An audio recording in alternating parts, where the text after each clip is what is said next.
네, 안녕하세요. 채널A 광민경 기자입니다. 유럽 상의의 경우 한국에서 좀 철수할 수 있다는 입장을 밝히기도 했고, 해외 기업의 한국 철수 우려가 좀 계속 나오고 있는데, 이에 대해서 정부의 입장과 장관님의 의견이 궁금합니다. 저도 언론 보도를 통해서 보았습니다. 그럼 유럽 상의의 우려에 대해서 한 말씀 드리겠습니다. 글로벌 스탠다드라고 하는 것은 전 지구적으로 공통적으로 특히나 OECD 국가들이 함께 가져야 될 기준입니다. 특히 유럽 같은 경우에는 한 EU FTA를 체결할 때 제 기억으로 제13장 지속가능한 발전이라는 장에 한국의 ILO 핵심 협약 비준을 요청한 게 있습니다. 그 이유는 만약 한 EU가 자유무역을 진행하는데 한 나라가 국제 기준에 못 미치는 노동 기준을 가지고 있다면 국제 기준을 맞추고 있는 EU의 입장에서는 저임금 덤핑으로 보는 것입니다. 그런 것처럼 무역이나 통상에 있어서도 오히려 국제 기준을 맞추는 게 대단히 중요하다고 생각합니다. 그런 차원의 말씀을 드리고 유럽 상의의 그런 우려에 대해서는 제가 가능하면 빠른 시일 내에 만나 뵙고 어떤 걱정이 있는지 한번 들어보고 싶습니다. 네. 네. 예, 머니투데이 김사무엘 기자입니다.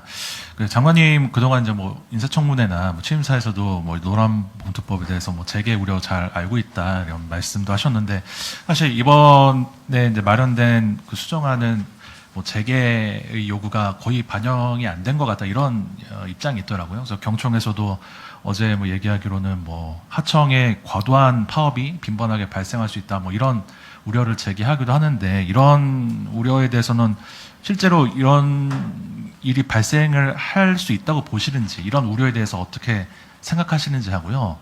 그리고 재개의 우려를 좀 완화하고 소통할 수 있는 방안으로 구체적으로 어떤 걸 생각을 하고 계시는지 예를 들면 사회적 합의기구, 대화기구나 이런 걸 또 마련할 생각이 있으신지가 궁금합니다. 재개 우려에 대해서 많이 들었습니다. 예를 들어서 하청 노조의 파업이 빈번해질 수 있다는 우려가 있을 수 있습니다. 하지만 이렇게 말씀드려보겠습니다. 노조법 2, 3조가 개정되지 않더라도 하청의 노조가 만들어지면 하청업체와 노사협상이 결렬되면 파업은 가능합니다. 재개 우려가 전혀 반영되지 않았다라고 말씀할 수도 있겠습니다만은 노동계의 불만이 있듯이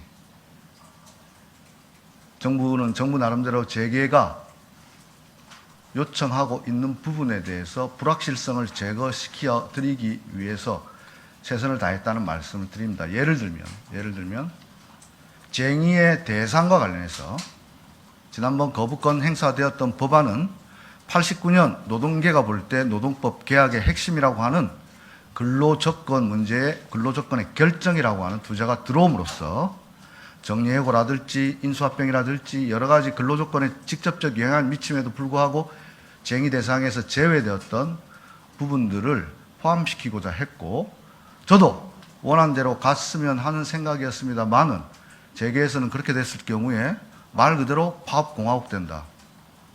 권리 분쟁까지 체불임금까지 부당노동행위까지 모든 걸 걸고 파업을 하면 어떻게 하느냐 그런 불확실성을 제거해줬으면 좋겠다라고 하는 말씀 있었습니다. 그래서 지난번 원안에서 노동계가 보기에는 다소간 후퇴되었다고 비판하고 있는 권리 분쟁 부분을 제외함으로써 재개의 불확실성 제거의 요구에 대해서도 구체화시켜드렸다는 말씀 드리겠습니다. 이상입니다.